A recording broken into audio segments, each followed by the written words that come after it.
in front of me is Vivo IQOO 5 Pro, and today I would like to show you how you can install and apply animated live wallpaper called Magic Fluids. You need to begin by opening Play Store, clicking on the search bar and typing in Magic Fluids. Then install this free app from Mad Scientist Developer and click on Open.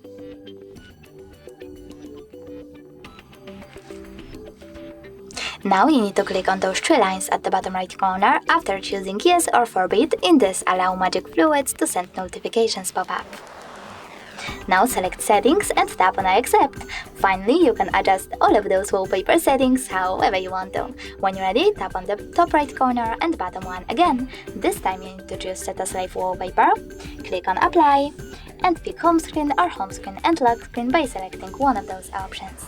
So now when I click Home button, as you can see, my wallpaper was successfully applied. Thanks so much for watching. If you enjoyed this video, leave a like, comment and definitely subscribe. Bye!